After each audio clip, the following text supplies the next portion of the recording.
নমস্কার। আজকে সূর্য সেন মঞ্চে আমরা একজন জ্ঞানী গুণী বিশিষ্ট দিদিকে আমরা পেয়ে গেলাম। দিদি, আপনার নাম? মিতালি দত্ত। আপনার সংস্থার নাম কি? কাহারবা। হ্যাঁ, কতদিন ধরে এই কাহারবাটা আপনি চালিয়ে যাচ্ছেন? 1999-এ হয়েছে। হ্যাঁ। আজকে 2007, হ্যাঁ। 6, হ্যাঁ। 27 বছর আজকে। আর কতজন মেম্বার হলো? মেম্বার প্রচুর ছিল, তারা আজকে অসুস্থ, এখন আপাতত 4 জন থাকবে আর কি। আচ্ছা আচ্ছা, আপনি বিভিন্ন শিল্পীদের সঙ্গে যোগাযোগ করে ওদেরকে কী করছেন? আর এমনি আর কি কি করেন আপনি?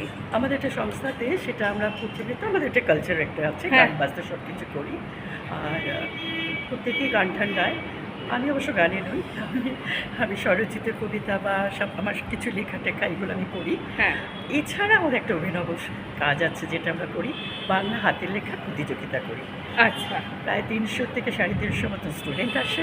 হ্যাঁ। প্রত্যেকটা স্কুল থেকে তারা পার্টিসিপেট করে। হ্যাঁ। তারপরে ওখানেই একদম সঙ্গে সঙ্গে এখানে প্রাইজ ডিস্ট্রিবিউশন করে দিয়ে আমরা এটা খুব ভালো একটা উদ্যোগ হ্যাঁ। আপনারা নিয়েছেন, কারণ যে এখন যেখানে লেখাটা উঠেই যাচ্ছে এবং একটা সোশ্যাল মিডিয়ার যুগ যেখানে আসছে, ডিজিটাল দুনিয়া। আঙুল দিয়ে টুক টুক টুক টুক করে করলে সব হয়ে গেল। হ্যাঁ হ্যাঁ মনের হ্যাঁ। কথা প্রকাশ।